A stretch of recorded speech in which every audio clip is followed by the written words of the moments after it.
저는 오늘 교회 봉사의 4가지 기본적 원리 이런 제목으로 로마서 강해를 이어가도록 하겠습니다.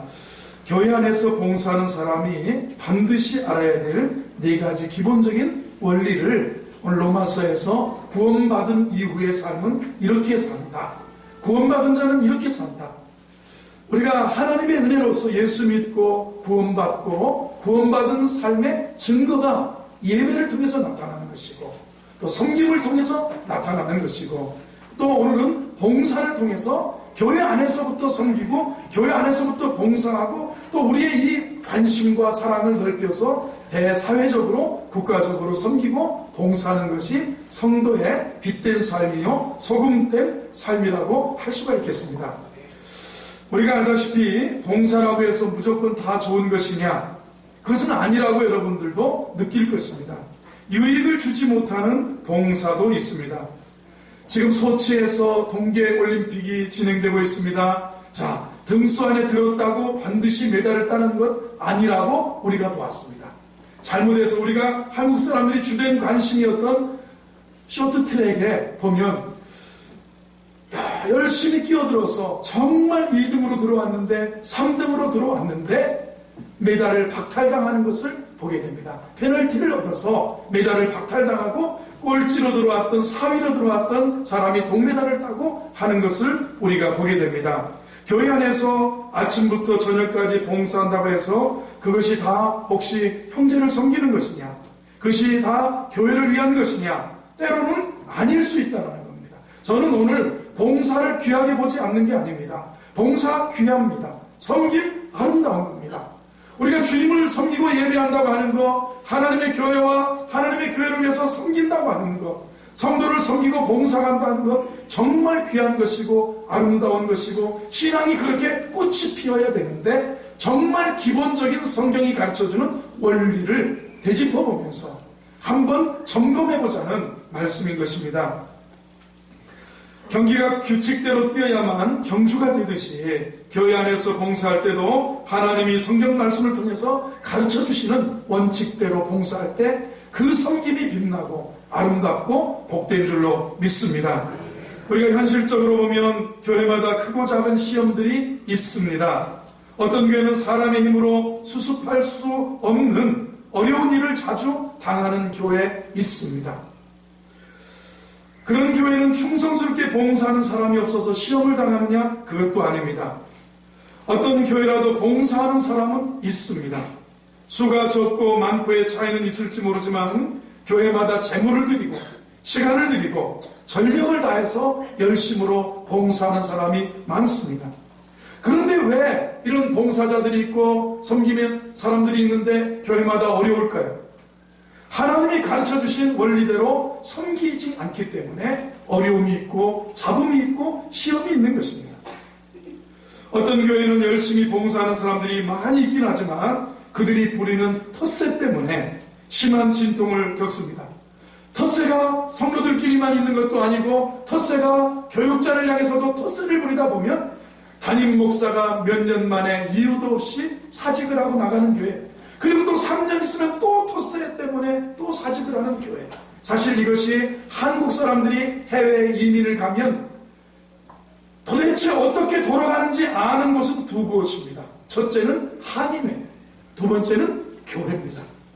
다른 곳은 전부 다 그 나라 언어로 살아가기 때문에 도대체 어떻게 돌아가는지를 모르는데 낯설고 물설고 말이 통하지 않는 그 나라에 가면 도대체 어떻게 돌아가는지 아는 곳은 두 곳이랍니다. 하나는 한인회, 하나는 교회. 그래서 교회에서 막 이야기하다 보면 예전에 살던, 그리고 또 영어만 쓰다가 또 중국말만 쓰다가 교회에 오니까 너무너무 좋아서 막 말을 하다가 보니까 텃세가 심해져서 교육자도 한 3년 있으면 그냥 그만 좀 바꾸고, 그래서 교회가 계속해서 분열이 일어나고 어려움을 겪는 것을 보게 됩니다. 그래서 그런 사람들이 교회 안에서 열심히 일을 한다고 해서 그것이 봉사라고 말할 수 없다는 것입니다. 그런 사람이 열심히 일을 하면 무엇하겠습니까? 쓴뿌리 노릇하는 것이라고 볼 수 있어요. 부지런 떠는 것, 쓴뿌리 노릇하면서 부지런 떠는 것이라고 단정 지을 수도 있겠습니다. 교회에서 자기 혼자 잘났다고 하는 사람은 하나님 앞에 용납될 수 없는 것입니다.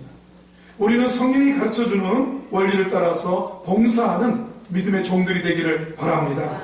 그래야만 내 섬김과 내 봉사와 내 예배가 하나님이 받으시는 섬김이요 예배요 봉사가 될 수 있고, 이것을 통해서 풍성한 그리스도의 열매가 맺어지는 줄로 믿습니다. 오늘 본문은 우리가 교회 안에서 봉사하기 위해서 꼭 명심하고 지켜야 할 권리를 가르쳐주는 거예요. 모두 12가지 정도가 나옵니다. 이 짧은 규절에 12가지 정도가 나오는데, 그것을 크게 주제로 묶으면 4가지로 요약할 수가 있겠습니다. 첫째는 사랑으로 봉사해야 된다. 둘째는 열심으로 봉사해야 된다. 셋째는 어려워도 힘들어도 봉사해야 된다. 네 번째는 뭐냐? 나누면서 봉사해야 된다. 사랑으로 섬겨야 돼요. 봉사해야 되고, 열정을 가지고 섬기고 봉사해야 돼요. 그리고요, 힘들어도 어려워도 봉사해야 되고, 네 번째는 나누면서 봉사해야 된다는 것을 오늘 성경이 우리에게 가르쳐주고 있습니다. 첫 번째 원리입니다. 사랑으로 봉사하라는 원리가 있습니다. 한번 따라하겠습니다. 사랑으로 봉사하라. 이 말은 대단히 중요한 말씀입니다. 이 말씀 속에 사랑의 중요한 요소가 들어있는 거예요. 사랑은 진실해야 한다는 것입니다. 9절을 한번 읽어봅니다. 9절과 10절을 같이 읽어봅니다. 시작. 사랑에는 거짓이 없나니 악을 미워하고 선에 속하라. 상대를 사랑하며 서로 우애하고 존경하기를 서로 먼저 하며. 사랑으로 봉사하라는 원리입니다. 사랑에는 거짓이 없다 그랬어요.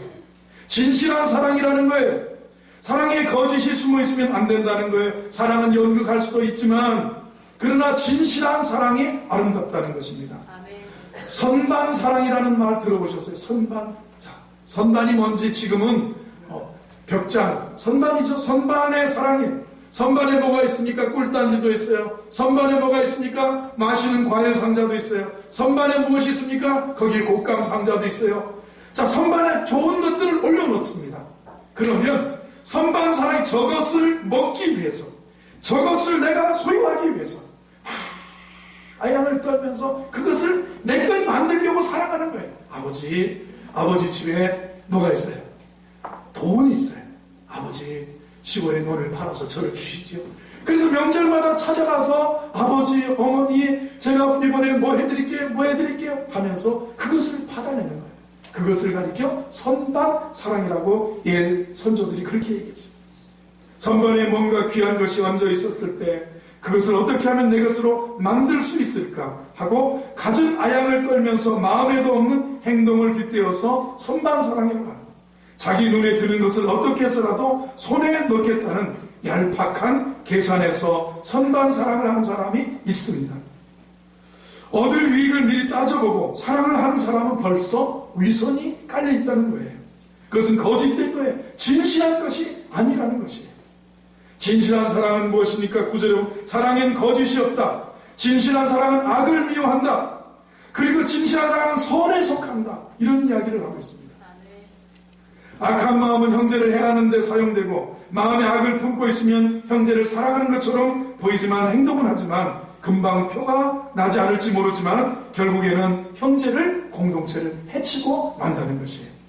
그러므로 진정한 사랑은 마음에 악을 가지고 있으면 안 되는 거고. 아멘. 사랑으로 봉사하라. 한달에서 사랑으로 봉사하라. 여러분, 성탄절날 저는 문자를 받았어요. 전부 저를 아는 목사님들이 전부 저에게 문자를 했는데, 오늘 밤 KBS ETV에서 죽음보다 강한 사랑 손양한 목사의 일대기가 방영되니 오늘 밤 꼭 보시오. 이게 제 이 휴대폰에 막 들어왔어요. 그런데 성탄절날 25일날 저녁에 우리 집 애들하고 윷놀이 하다가 정신을 잃어버리고 그걸 못 봤어요.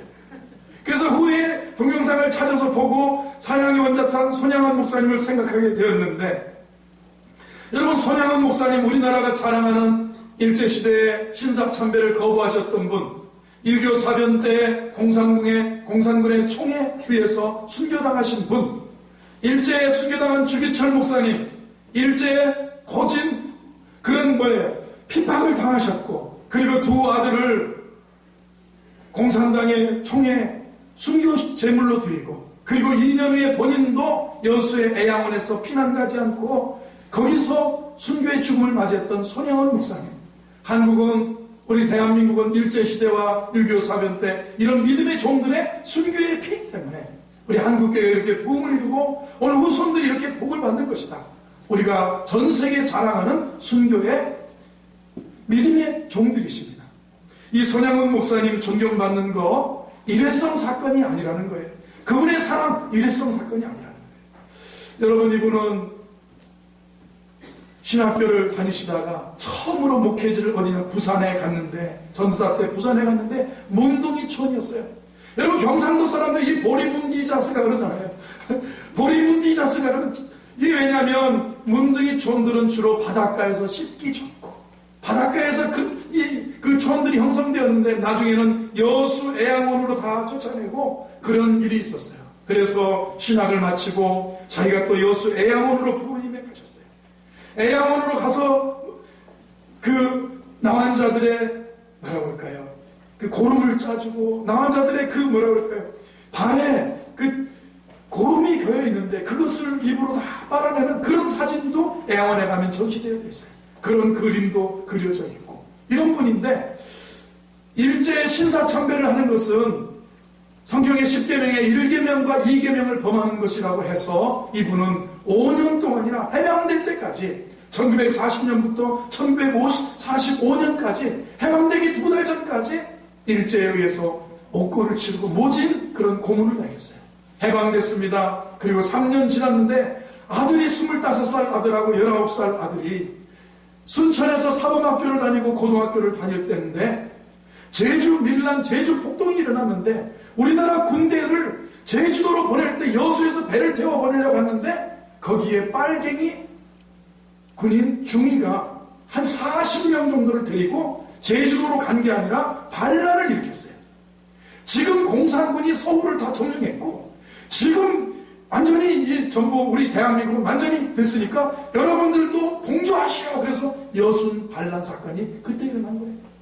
제주도에 폭동 밀란을 진압하러 보냈는데 그 중위한 사람이 거짓으로 빨갱이 중위가 폭동을 일으킨 거예요. 그러니 여수 사람들 중에서 순천 사람들 중에서 뭐예요? 공산당에 가까운 사람이 전부 완장차고 일어나서 특히 누구를 죽였냐면 좌익에 반대는 우익인데 우익의 대표는 기독교인들이에요. 우익의 대표는 공무원들이에요. 우익의 대표는 경찰들이에요. 우익의 대표는 누굽니까? 공무원들이요, 경찰들이요, 군인가족이고 그 다음에 가장 큰 대표는 뭐냐? 기독교인들이에요. 그래서 동인이 손양원 목사님 두 아들을 학교에서 그 자취하는 학생들인데 그 아버지는 여수의 애양원 그 뭐라 그럴까 소록도의 그 문둥이촌에서 목회를 하고 계신데 아들 둘을 딸들하고 자취를 하는데 순천에서 자취를 하는데 그날 딸이 떨어져 큰 아들하고 작은 아들이 그 지역의 목사님한테 목사님 우리가 쌀이 떨어졌는데 주일날 가서 성미를 우리 아버님 주시면 갚아드릴 테니까 쌀을 주세요 그랬대요. 그런데 목사님네도 그때는 다 어려운 거예요. 우리도 쌀이 없다 미안하다 어떡하냐. 그래서 쌀을 못 줬는데 그날 두 아들이 그 밀란이 일어나서 고등학생들이 두 아들을 잡아다가 자취집에 쳐들어와서 끌고 가면서 몽둥이로 패고 그 다음에 몽둥이 문신한 것처럼 참 몸에 그런 상처 속에 때려 죽었어요. 그리고 나서 그 누굽니까 그 공산당 청년은 그 두 아들을 확인 사살을 머리에다가 총을 수없이 써 가슴에다 총을 수없이 쏘서 죽였어요. 여러분 이 손양원 목사님이 그런데 그 자기 나중에 잡혔어요. 순천 여수 반란이 진압되고 강철민이라고 하는 이 학생인데 이 학생이 이 두 아들을 끌고 가고 그 두 아들을 때리는 것을 봤다는 증언에 의해서 그 아들이 이제 마지막에 또 머리에다 확인 사살까지 한 그 강철민이라는 사람을 잡았는데 이 누구예요? 손양원 목사님이 딸에게 그런 얘기합니다. 동희야 성경 말씀을 자세히 보아라. 성경 말씀에는 분명히 원수를 사랑하라고 하였다. 용서만 가지고 되겠느냐? 용서만 가지고 안 된다. 즉 그 학생을 살려주는 것만으로는 부족하다는 거다. 원수를 사랑하라고 했으니 내가 사랑하기 위해서 나는 저 아들을 구명하겠고 나는 사랑하기 위해서 양자 삼아서 내가 키울 것이다. 그랬어요. 자기가 직접 나서지 않고 그 순천 지역의 그 목사님한테, 나 무슨 목사님한테 가서 이 동이라고 하는, 손동이라고 하는 딸을 보내서 그 아들을 구명하라고 하니까 과연 그 목사님이 그 얘기를 듣고 과연 손목사네, 손목사야. 내가 두 손 들었다. 내가 두 손 들었다. 그러면서 눈물을 흘리면서 손동이와 그 목사님이 그 군인 정권에서 그 군인 장교가 담배를 피우면서 이 취조하는 그곳에 찾아갑니다. 취조하는 곳에 찾아가서 이런 이야기 합니다. 거기를 가봤어요. 갔더니 너 이름이 뭐냐 그러더라. 담배를 꺼내면 군인이 그러더라는 거예요. 손동희입니다. 죽은 손동인과 손동신이 내 오빠들이냐? 네, 그렇습니다. 지금 몇 학년이냐? 순천 내산여중 1학년입니다. 그래, 아버지가 뭐라고 하셔서 여기까지 왔냐? 내 아버지가 두 오빠를 죽인 자를 잡았거든. 내 한 대도 때리지 말고 죽이지도 말라고 하셨어요. 그를 구해 아들 삼겠다고요. 성경 말씀의 원수를 사랑했기 때문이래요. 나는 숨도 쉬지 않고 단숨에 말을 토해놓았다. 그제서야 참고 참았던 눈물이 주르륵 뺨 위로 흘러내렸다. 내가 왜 이런 데까지 불러다녀야 되나? 나는 책상 앞에 엎드려 소리내어 울었다. 내 말이 끝나고 내가 울음을 터뜨리자 방 안에 있는 사람들 모두 눈시울이 붉어지는 듯 했다. 특히 취조를 하던 군인은 나 목사님이라는 거죠. 나 목사님에게는 그토록 쌀쌀맞게 대했던 사람이 입에 물고 있던 담배가 떨어진 줄도 모르고 수건을 꺼내 눈물을 닦으며 위대하시다 하고 감탄을 토해내더라는 거예요. 그리고 그 자기 두 오빠를 때리고 자기 두 오빠를 때려 죽게 하고 자기 두 오빠를 가슴에 머리에 수도 없이 총을 쏴서 확인 사살했던 강철민까지도 고개를 숙인 채 흐느껴 울고 있었다. 이 광경이야말로 몇십 년이 지난 오늘까지 내 눈앞에 잊혀지지 않는 역사적인 장면의 한 토막이다. 이렇게 하여 강철민은 죽음 직전에 구사일생으로 사형장에서 구출되었고 기어이 우리 오빠가 되었다. 그는 우리 아버지의 사랑을 독점했으나 나는 그렇지 못했다. 그가 앞을 봐도 미웠고 뒤를 봐도 미웠고 걸음조차 꼴보기 싫었다. 난 항시 길거리 다니며 중얼대며 아버지를 원망하고 다녔다. 내 이놈 왜 죽였어? 왜 죽여? 내 두 오빠 살려내든지 아니면 내 놈이 자결해라. 아버지도 두 오빠 죽고 나서 정신이 홀딱 나가셨지. 저런 살인자를 살려 아들 삼겠다 하시니 저런 놈 죽어 지옥을 가도 더 지독한 뜨거운 지옥으로 갔으면 좋겠다. 이 손양원 목사님 딸이 손양원 목사님의 일대기를 전기를 쓰면서 이 전기에 제가 한 페이지를 이렇게 카피해서 제가 읽은 거예요. 여러분, 사랑이 뭡니까? 사랑이 뭐냐? 이 손양원 목사님 초지일관의 사랑이에요. 하나님 사랑해서 신사참배 않겠다. 5년 동안 모지막 꼴을 치렀어요. 해방됐습니다. 48년대 두 아들 동신이 동인이가 여순 반란 사건 때 순교자가 됐어요. 왜? 우익이라는 거예요. 왜? 기독교인이라는 거예요. 왜? 신앙을 가졌다는 거예요. 좌익이 제일 싫어하는 게 기독교인이라 죽였어요. 신앙을 부인하지 않고 몽둥이에 맞아 죽고 그 다음에 총에 가슴에 머리에 죽었어요. 그때도 손양원 목사님 나의 감사라는 걸 알죠. 10가지 감사하는데 눈물이 날 정도로 감사하죠. 그리고 이 아들을 구명해서 강철민이를 구명해서 강철민이를 아들 삼았는데 강철민 씨는 아버지 손양원 목사 이게 1948년 이야기인데 손양원 목사님은 6.25 사변이 일어나던 1950년 9월 28일 서울 수복이 일어나던 다음 날 손양원 목사님은 순천에서 이제 총살당해서 순교를 당하십니다. 많은 분들이 그랬습니다. 목사님 피하시죠. 피하시죠. 공산당이 오면 반드시 목사님 애양원에 와서 목사님 찾아가서 가두고 죽일 텐데 피하시죠. 내가 어떻게 저 문둥이 같은 성도들 1000여 명이 넘는 이 문둥이촌의 사람들을 버리고 저 사람들을 두고 피난 가겠느냐. 아니다. 살아도 영광이고 죽으면 순교하느냐. 그러면서 끝까지 그 자리를 지키다가 순교하셨어요. 사랑은 무엇입니까? 일회성 사랑이 아니라 일관된 사랑이라는 것을 우리에게 보여주었습니다. 사랑은 삶으로 실천하는 것을 보여줬습니다. 요즘에 그 서점가에 가보면 우리 한국에 좋은 책을 써서 선물해 주는 분이 있습니다. 조신영이라고 하는 작가입니다. 쿠시언이라는 책, 경청이라고 하는 책, 성공하는 한국인의 7가지 습관이라는 책을 썼고, 최근에는 중심이라는 그런 책을 써서 한국 독자들에게 감동을 선물하는 그런 분이 있습니다. 그분이 이런 얘기를 했습니다. 사랑은 동사입니다. 이런 말을 했어요. 한번 들어보세요. 한번 따라서 사랑은 동사입니다. 자, 사랑이 뭐냐? 사랑이라는 거죠. 많은 사람이 사랑은 진짜 동사인데 명사처럼 여기고 산다는 거예요. 명사는 그냥 이름에 고유명사처럼 이름같이 굳어 있는 거예요. 그런데 동사는 움직이는 거 아니겠습니까? 명사는 딱 굳어 있는 거예요. 그냥 그 자체예요. 그런데 사랑은 동사인데 명사처럼 여기고 사는 게 사랑입니다. 그러면서 사랑은 명사가 아닙니다. 사랑은 아무리 아름답고 깊다 할지라도 사랑이 움직이지 않는다면 그것은 이미 생명이 떠난 것입니다. 사랑은 행동입니다. 살아 움직이는 것이며 감동시키는 것이며 변화시키는 것입니다. 사랑한다고 말하면서 나를 주지 않는다면 그것은 사랑이 아닙니다. 사랑한다고 말하면서 나를 포기하지 않는다면 그것도 사랑이 아닙니다. 사랑은 나를 온전히 주는 것입니다. 사랑은 동사입니다. 사랑하기를 주저하지 마세요. 자, 여러분, 구원받은 우리 성도들이 사랑하며 사랑으로 봉사할 수 있는 그런 은혜가 가득하기를 바랍니다. 여러분에게 좀 사랑합니다. 축복합니다. 그래서 우리 교회 봉사 이렇게 해야 돼요. 사랑으로 하는 것이 선방 사랑이 아닙니다. 일관된 사랑입니다. 명사적인 사랑이 아니라 행동하는 동사적인 사랑입니다. 할렐루야.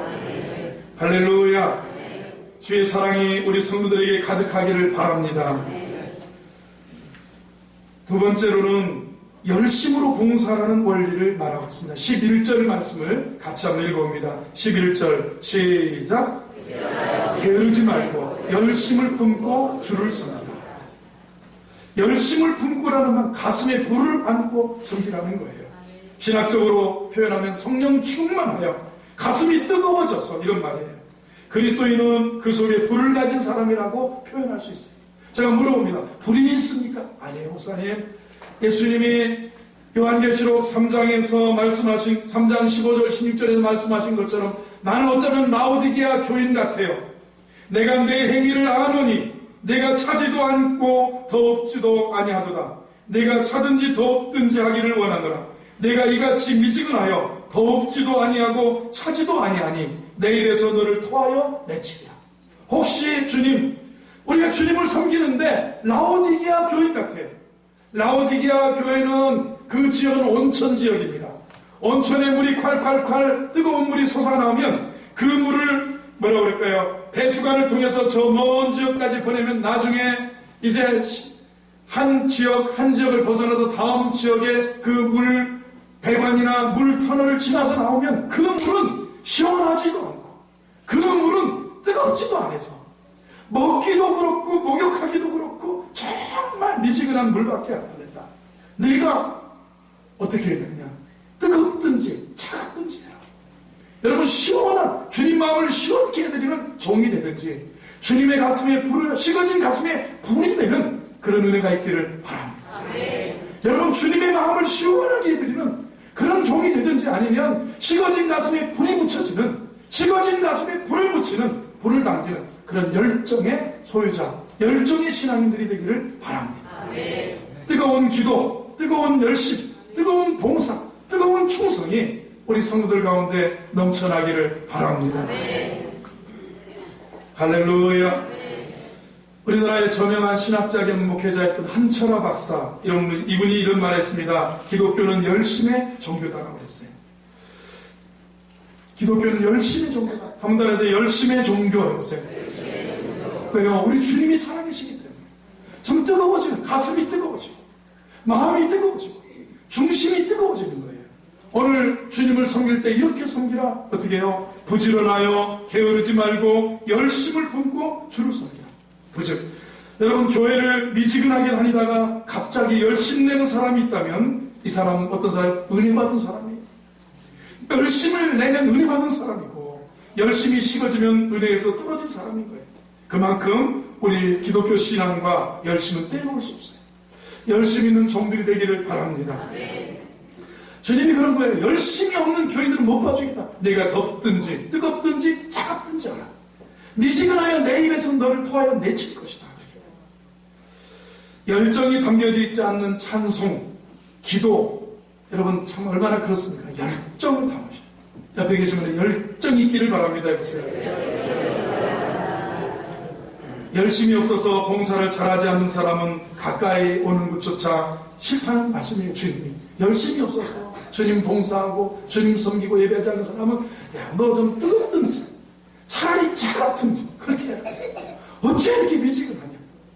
오늘 우리 성도 여러분 열정이 살아나는 은혜가 있기를 바랍니다. 옆에 계신 한번 진짜 눈을 보고 열심히 믿읍시다. 시작. 그런데 문제는 뭐냐면 기독교 역사에 남다른 열심 가지고 주를 섬기려 하고 봉사하려는 사람을 집에서 말릴 때가 있죠. 야야 좀 천천히 해라. 가끔 우리 청년들이 그런 얘기를 해요. 열심 있는 자매가 있을 때 저 누나 저 자매 너무 홀리하다는 거예요. 너무 거룩하니 희직하게 있다는 거예요. 아니 가요. 그 너무 홀리하다는 거예요. 너무 열심히 한다. 그건 사람의 눈인 거예요. 사람의 눈. 너무 열심히 하다. 너무 홀리하다. 너무 보세요. 바로 왕이 꼭 출애굽할 때 애굽에 10가지 재앙 내릴 때 이스라엘의 내 백성을 보내라. 그들이 광야에서 나를 섬길 것이다. 그러니까 바로가 나중에 몇 가지 재앙을 당하니까 말하면 너무 멀리는 가지 말아라. 애들은 놓고 가라. 또 뭐라 너희 양과 소는 놔두고 가서 하나님을 섬기고 가라. 세상은 그렇게 우리에게 타협하라고 하는 거예요. 너무 멀리 가지 마라. 너무 매일매일 교회 가지 말고 너무 그렇게 열심히 하지 말고 대강 하라는 거예요. 대강. 사실 이거는 뭐냐면 병든 열심일 수 있어요. 열심. 하나님 앞에 열심히 있는 종들이 되기를 바랍니다. 교회 안에 남이 알아주든지 알아주지 않든지 구석구석에서 헌신의 힘을 다해서 충성하는 형제 자매들이 참 많습니다. 저는 그들을 자랑스럽게 생각하고 우리 성도들도 그들을 귀하게 보지 않습니까? 교회 수가 많아지는 것도 중요하지만 충성하고 열심히 있는 종들이 많을 때 교회가 빛되고 소금되고 아름답고 생명이 넘쳐날 줄로 믿습니다. 어떤 목사님이 본인 교회에서 모범적인 봉사를 하는 분의 스케줄을 조사해 봤습니다. 나이가 평범한 45세 주부입니다. 집사님이죠. 거주지는 그 교회에서 1시간 30분 정도의 먼 거리에 속하는 곳입니다. 초등학교 4학년을 맡아서 주일학교를 봉사하고 있습니다. 남편도 집사입니다. 평범한 직장인인데 그분도 함께 주일학교에서 봉사를 합니다. 슬하에 자녀가 둘이 있답니다. 이분들의 주일 스케줄이 어떤지 한번 보세요. 아침 7시에 집에서 출발한다고 합니다. 1시간 반 걸려서 교회에 도착합니다. 9시 30분까지 교사 준비 기도회에 참석하게 됩니다. 기도회가 끝나면 11시 10분까지 1시간 40분 동안 초등학교 4학년 아이들을 데리고 말씀을 가르치고 주일학교에서 예배를 드린답니다. 11시 반부터 그 교회 11시 그 몇 부 예배는 11시 반에서 드립니다. 대예배에 참석해서 주일 예배를 드립니다. 예배가 끝나고 나면 1시부터 2시까지 교회 식당에서 점심 식사를 합니다. 2시부터 3시까지 교사 기도회에 참석하고 4시부터 6시까지 교회 학교 아이들의 반을 맡아서 그 아이들을 가지고 성경 공부 가르치고 제자 훈련도 하는 겁니다. 그러면 집에 돌아가는 시간은 언제냐? 남편은 애들 때문에 조금 일찍 돌아가고 부인은 8시쯤 주일날 집에 귀가한다고 합니다. 왜 이렇게 수고를 하고 있을까요?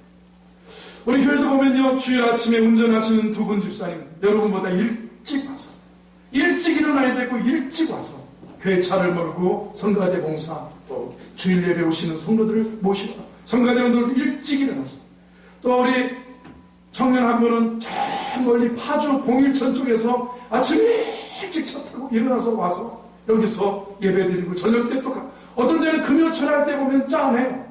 밤 11시쯤 다 돼서 교회 철학 끝나고 그 밤에 가면 언제 도착하냐? 내일이요. 내일 새벽이에요. 도착이라는 거예요. 그렇게 가는 거예요. 우리 모두가 여러분 먼 곳에서든 작은 곳에서든 봉사하려고 한다면 열정이 살아나면 우리가 섬길 수 있겠다.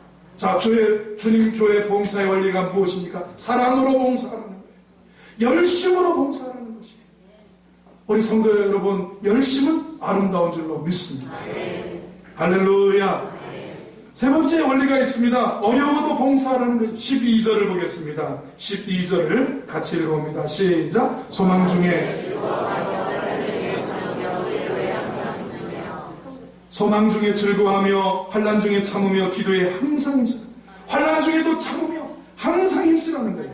자, 무슨 얘기냐? 바울이 로마서를 쓸 당시만 해도 예수 믿는 사람들은 대부분 어떤 사람입니까? 극빈자기도 하고 대부분 그 당시에는 박해시대이기 때문에 어려움이 있어요. 환난이 있어요. 힘든 시기가 있어요. 일제시대에 신앙 지키기 어려웠던 것처럼 6.25 사변, 6.25 동란에 신앙 지키기가 어려웠던 것처럼 어렵고 가난할 때 힘들었던 것처럼 힘들어도 어떻게 하라는가? 소망 중에 힘들어도요 소망 중에 즐거워하며 환난 중에 참으며 봉사하라는 거예요. 예수 잘 믿으면 우리가 다 경제가 안정되고 사업이 잘 되고 집도 계속해서 넓혀가고 정말 차도 점점 좋아지고 자녀도 탁탁 합격하고 그래야 되는데 때로는 이거와 반대로 갈 때가 있어요. 그때 우리가 어떻게 섬겨야 됩니까? 힘든 시기에도 아니면 박해 시대에도 환난 중에 참으며 소망 중에 즐거워하고 환난 중에 참으며 힘든 시기에 어려워도 봉사할 줄 아는 거예요. 여러분 힘든 시기에도 주저앉지 않기를 바랍니다. 그럴수록 더욱 열심히 소망 중에 즐거워하고 환난 중에 참으며 그럴 중에 더욱더 기도에 힘쓰라는 거예요. 유진 피터슨 목사님이 메시지라고 하는 성경에 이렇게 번역했어요. 12절을 힘든 시기에도 주저앉지 마십시오. 그럴수록 더욱 열심히 기도하십시오. 그랬어요. 한번 따라하세요. 힘든 시기에도 주저앉지 마십시오. 그럴수록 더욱 열심히 기도하십시오. 그래요. 교회 안에서 봉사를 하기는 하되 환난의 때를 만났을 때를 전제하고 말씀하는 겁니다. 환난의 때 힘든 시기에 어려울 때 어떡합니까? 이제 봉사부터 멈추고 이제 하나님 앞에 기도하는 것도 멈추고 이제 예배당 찾는 것도 멈추고 이제 연구하는 것도 끊고 내가 정말 오로지 내 삶을 위해서 삶을 정비한 다음에 주님을 찾겠다. 그러지 말라는 거예요. 소망 중에 그 어려운 힘든 시기에도 힘든 박해의 시기에도 어려움을 환난을 만나면 힘든 시기에도 소망 중에 즐거워하고 환난 중에도 참고 그 중에도 계속해서 기도하고 살라. 이게 우리 구원받은 자의 삶의 태도입니다. 여러분 이 영적인 태도를 잃어버리지 않는 은혜가 있기를 바랍니다. 주님은 뭐라고 그래요? 그럴 때일수록 기뻐하면서 봉사하고 인내하면서 봉사하고 기도에 더 힘쓰면서 봉사하라는 말씀이에요. 찬송가에 보면 어려운 일 당할 때 나의 믿음 적으나 의지하는 내 주를 더욱 의지합니다. 세월 지나갈수록 의지할 것뿐일세 무슨 일을 만나도 예수 의지합니다. 어려운 일을 당할 때 나의 믿음 적으나 의지하는 내 주를 더욱 의지합니다. 세월 지나갈수록 의지할 것뿐일세. 할렐루야. 여러분이 얼마든지 이겨낼 수 있는 작은 그런 어려움에 핑계를 대면 그리고 그것을 멈추고 그만둔다면 그것은 어리석은 것이 될 수 있어요. 우리는 어려워도 섬기고 봉사할 수 있는 믿음의 종들이 되기를 바랍니다. 아마 어떤 핑계를 대고 봉사를 그만둔 분들도 있을 것입니다. 어떤 핑계를 대고 주저앉은 분들이 있을 겁니다. 어떤 핑계를 대고 예배를 줄이고 헌금을 줄이고 봉사를 줄이고 내가 성도들과 교제하는 시간을 줄이고 세상 속에 더 살고 싶은 분이 있을 것입니다. 그런 핑계로 봉사를 그만두는 것 주님 앞에 용납될 수 있는 것입니까? 회개하는 마음으로 우리 성도들을 다시 시작하는 은혜가 있기를 바랍니다. 주님은 그렇게 말씀하셨어요. 아니다. 그래서는 안 된다. 섬겨야 돼. 봉사해야 돼. 세월을 그렇게 보내서는 안 돼. 여러분 회개하시고 돌이키고 더 주님 찾는 우리 믿음의 종들이 되기를 바랍니다. 13절을 보겠습니다. 13절 시작. 성도들의 쓸 것을 공급하며 손 대접하기를 힘쓰라. 자, 이 무슨 얘기입니까? 성도들의 쓸 것을 공급하며 손 대접하기를 힘쓰라.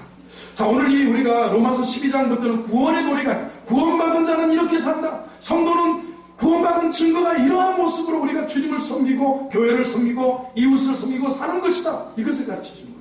이렇게 해서 구원받는 건 아니에요. 구원받은 자는 이렇게 산다는 거예요. 예수 믿는 자는 이렇게 산다는 거예요. 구원받은 삶의 증거가 이거라는 거예요. 무엇입니까? 봉사를 하되 나누면서 봉사를 하는 거예요. 사실 바울이 로마서 있을 때만 해도 예수 믿는 사람 대부분이 극빈자였어요. 얼마나 생활이 어려웠는지 몰라요. 박해 때문에 로마의 지하에 무덤이 있는 카타콤에 들어가서 살던 사람들, 또 이 지역에서 저 지역으로 여행을 하면 정말 가난한 사람들이기 때문에 어디를 가면 어떻습니까? 누구 집에 머물러야 되지 않습니까? 그러면 이 그리스도인들이 어느 지역을 여행을 한다 그러면 찾아가는 것이 성도 집을 찾아가고, 어려운 성도들이 뭐냐면 성도, 그리스도인이라고 하는 곳을 찾아가고, 누구의 청거에 누구의 부탁에 의해서 거기에 찾아가서 그 집에 방문하면 그 어려운 사람들을 나누고 손님 대접하기를 게을리하지 말라는 그런 말씀이에요. 성도들의 쓸 것을 공급하며 손 대접하기를 힘쓰라 그랬어요.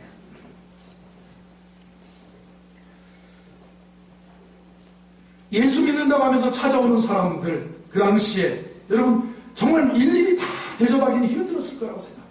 그런데 오늘 이야기합니다. 나누면서 그래도 봉사하는 거예요. 한번 따라해서는 나누면서 봉사하라 해보세요. 성도들의 쓸 것을 공급하며 손대접하기를 힘쓰라. 불평하지 말고 가진 것을 나누면서 봉사하라는 말씀이에요. 요즘 시대가 바뀌었어요. 믿는다는 이유로 찾아가서 남의 집 신세를 지려고 하는 사람은 없어요. 그렇죠. 친척도 오기를 그러하는데 명절 때도 딱 오면 그런다잖아요. 예배 드리자, 그 다음에 자 이제 밥 먹자, 그 다음에 자 세뱃돈 빨리 받아라, 뭘 빨리 가라는 얘기고 서로 간에 다 이렇게 살아가는 시대예요. 그런데 남의 집에 가서 안다고 찾아오고 그러면 되겠습니까? 가끔 이런 때가 있어요. 저는 처음에 캐나다에서 살 때 그런 얘기를, 이게 이제 우리 그 이민자들이 그런 얘기합니다. 우리가 다 이렇게 노랗잖아요. 황인종들이잖아요. 황인종들인데 거기서 태어나서 거기서 공부하고 거기서 자란 아이들을 바나나라고 부릅니다. 바나나. 바나나는 어떻습니까? 겉은 노란데 속은 어때요? 하얘.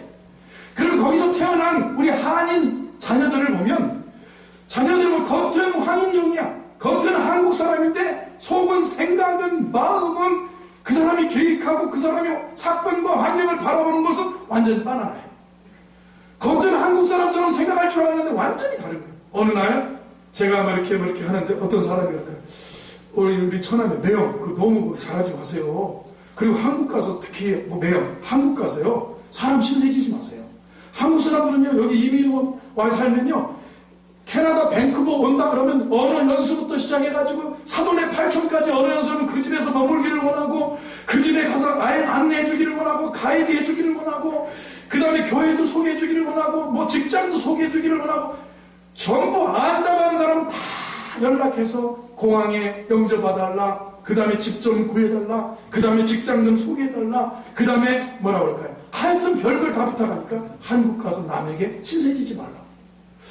그래서 내가 이 처남한테 이런 소리까지 들어야 되나, 한국 나오려고 하는데, 그런데 나중에 이렇게 살고 보니까 맞는 거예요. 왜 그렇습니까? 그쪽에 있으면 부탁할 사람이 많아요. 살아보면요, 여러분 누가 이민 가서 살면요, 여러분이 조금 안다 그러면 전화하는 거예요. 용주가 캐나다 가려고 하는데 그 집서 머물 수 없을까? 저 응답기에 찍혀있는 거예요. 전화 좀 줘. 그러면 상현이가 그 캐나다 가서 공부하려고 하는데 그 집서 하숙 좀 하면 안 될까? 그럼 그러고, 저기 누굽니까? 예? 누가 저기 캐나다 가서 공부하려고 하는데 그 집에서 좀 머물면 안 될까? 사실 초대교회 이런 모습이에요. 이런 모습이에요. 찾아오는 사람이 많아요. 그럴 때 사실 봉사는 많아요. 우리 교회 안에도 어렵다 그러면 어떻게 됩니까? 나눔이죠. 명절에 여러분 손길 펼치시죠. 이렇게 펼치시죠. 이 집이 좀 어려운데 이 집에 봉투를 내가 좀 주면 명절에 따뜻하게 밥을 먹고 행복하게 살겠구나 하는 그런 마음이 있는 거예요. 사실 봉사라는 것은 말만이 아니고 그냥 가서 이렇게 하는 것이 아니라 무엇입니까? 나누면서 봉사하는 거예요. 나누면서 봉사. 할렐루야. 할렐루야. 여러분 요즘 사회에 그런 통계를 보셨을 겁니다. 한국 사람들이 선호하는 종교 1등이 캐톨릭이 나왔고 2등이 불교가 나왔고 3등이 뭐가 나왔습니까? 기독교가 나왔습니다. 그런데요 가장 봉사를 많이 하는 종교가 어디라고 보느냐? 1등이 기독교, 2등이 천주교, 3등이 불교가 나왔어요. 사실은요, 천주교는 개신교의 30%도 못 미쳐요. 음성꽃 동네하고 몇 군데 빼놓으면 천주교가 하는 것은 별로 없습니다. 학교를 해도 다 이익사업입니다. 학교를 해도 다 이익사업. 그런데 우리는 뭐냐면 그들의 그 모습. 왜 그렇습니까? 이분들은 장가도 안 가고 이분들은 집도 안 사고 그냥 사제반에서 그냥 사니까 우리가 그렇게 보는 거예요. 그런 모습이 있는데 우리 기독교가 왼손이 하는 것을 오른손이 모르게 한다고 해서 여러분 이렇게 잘 알려지지 않은 부분이 있고 많은 큰 교회 목사님들이 좀 어려움을 우리에게 이렇게 겪게 하는 것도 있지만 여러분 기독교의 가장 아름다운 모습은 무엇입니까? 나눔이에요. 사랑이에요. 사랑입니다. 열정입니다. 힘들어도 봉사하는 것입니다. 기독교의 사랑과 섬김이 무엇입니까? 나누면서 봉사하는 것입니다. 이 아름다움을 잃지 않는 은혜가 있기를 바랍니다. 할렐루야. 여러분 그거 해보셨어요? 여러분 어떻게 우리가 나눠야 돼요?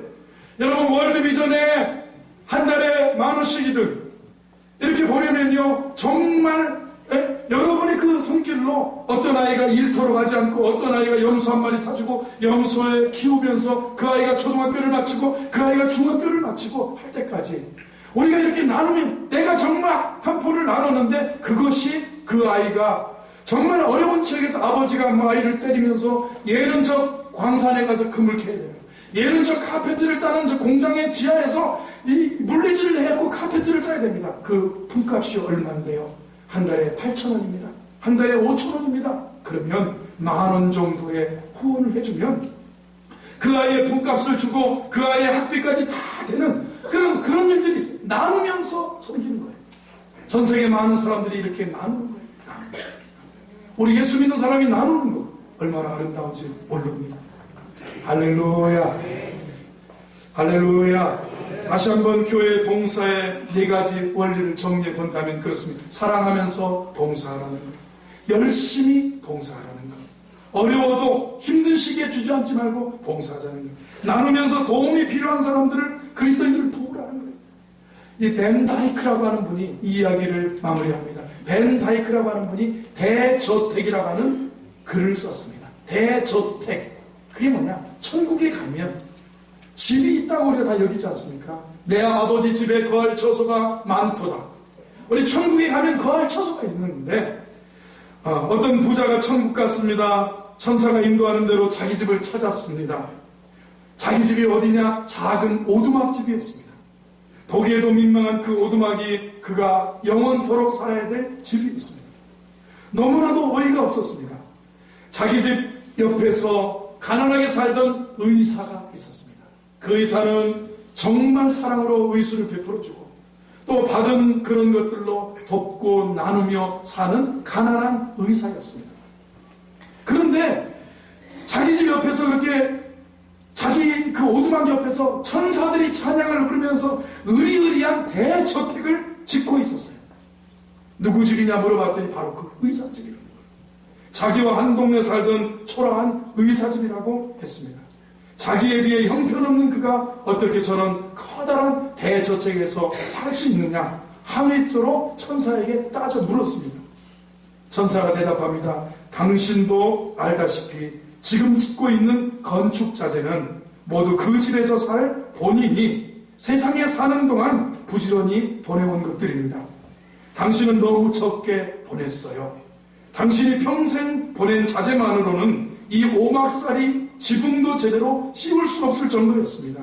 그러나 저 대저택을 보십시오. 당신이 잘 아는 그 가난한 의사집인데 그는 평생 동안 남에게 나누어주는 것을 기쁨으로 알고 살았습니다.